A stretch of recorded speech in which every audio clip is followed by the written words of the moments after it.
नमस्कार दोस्तों, राधे राधे, हरे कृष्णा। चीकोज रेसिपीज़ में आप सबका स्वागत है। तो आज मैं आपको सुनाऊंगी मोक्षदा एकादशी की कथा। तो जैसा कि मैंने आपको पहले ही बताया कि हर एकादशी की जो कथा है वो अलग अलग होती है। महीने में 2 एकादशी आती है, साल में 24 एकादशी होती है। पुरुषोत्तम मास आ जाता है तो 26 एकादशी हो जाती है, लेकिन कथा सभी एकादशी की अलग अलग होती है।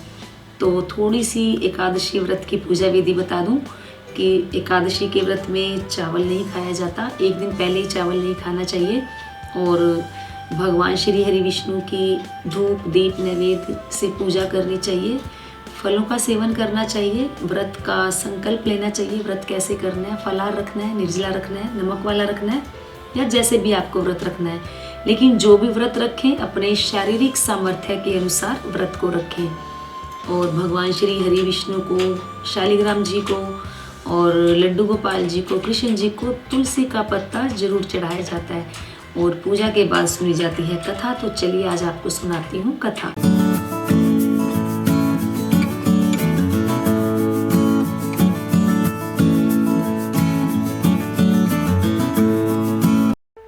सब्सक्राइब करें चीको रेसिपीज़ को और बेल आइकन को टैप करें मेरी हर वीडियो सबसे पहले देखने के लिए।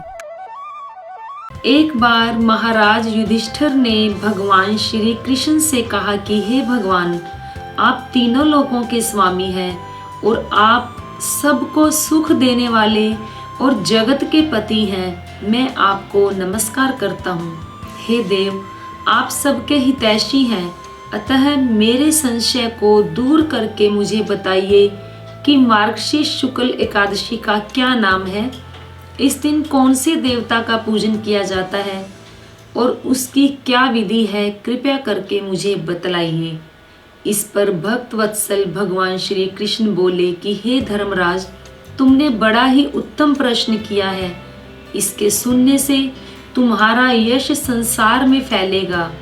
मार्गशीर्ष शुक्ल एकादशी अनेकों पापों को नष्ट करने वाली है। इसका नाम मोक्षदा एकादशी है। इस दिन दामोदर भगवान की धूप दीप नैवेद्य आदि से भक्ति पूर्वक पूजा करनी चाहिए। और इस विषय में मैं पुराणों की एक कथा तुमसे कहता हूँ। भगवान श्री कृष्ण बोले कि किसी नगर में वैखानस नाम का एक राजा राज्य करता था।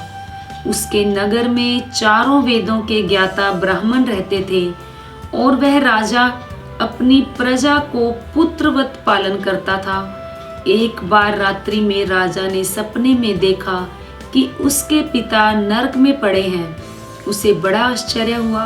सुबह होते ही राजा विद्वानों के पास गया और उसने अपना स्वप्न विद्वानों को सुनाया।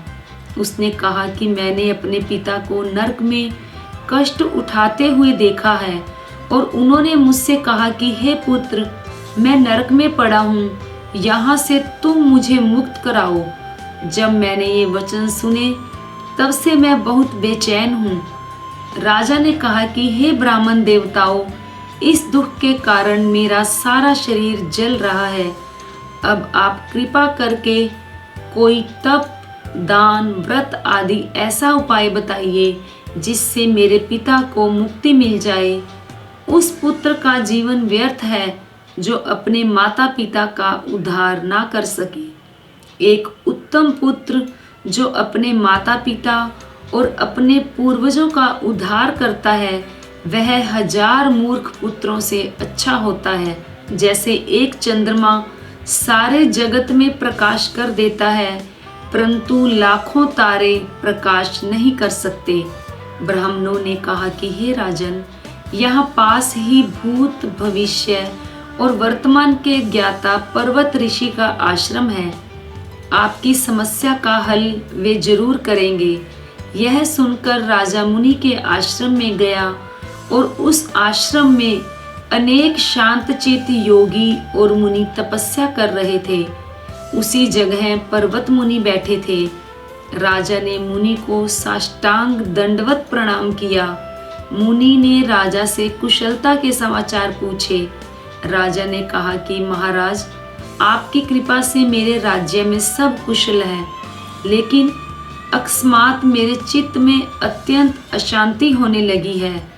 ऐसा सुनकर पर्वत मुनि ने आंखें बंद की और इसके बारे में विचारने लगे। कुछ देर बाद मुनि बोले कि हे राजन, मैंने योग के बल से तुम्हारे पिता के कुकर्मों को जान लिया है।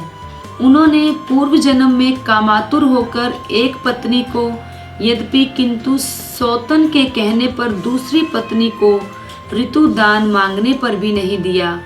उसी पाप कर्म के कारण तुम्हारे पिता को नरक में जाना पड़ा।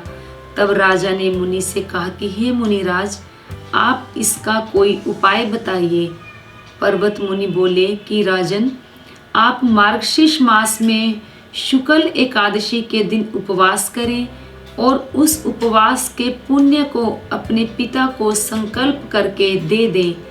इसके प्रभाव से आपके पिता की अवश्य ही नरक से मुक्ति होगी। मुनि के वचन सुनकर राजा महल में आए और मुनि के कहे अनुसार कुटुंब समेत मोक्षदा एकादशी का व्रत किया और इस उपवास का पुण्य उन्होंने अपने पिता को अर्पण कर दिया। इसके प्रभाव से उसके पिता को नरक से मुक्ति मिल गई और स्वर्ग में जाते हुए पुत्र से कहने लगे कि हे पुत्र, तुम्हारा कल्याण हो। ये कहकर वे स्वर्ग चले गए। मार्गशीर्ष माह की शुक्ल पक्ष की एकादशी का जो लोग व्रत करते हैं उनके समस्त पाप नष्ट हो जाते हैं। इस व्रत से बढ़कर मोक्ष देने वाला और कोई भी व्रत नहीं है। तो ये थी मोक्षदा एकादशी व्रत की कथा जो मैंने आपको सुनाई। उम्मीद करती हूँ जरूर पसंद आई होगी। तो लाइक करें, शेयर करें, चैनल को सब्सक्राइब करना बिल्कुल ना भूलें। हमेशा की तरह अपने अच्छे सुझाव देते रहें। आज के लिए इतना ही, फिर मिलते हैं। धन्यवाद। हरे कृष्णा।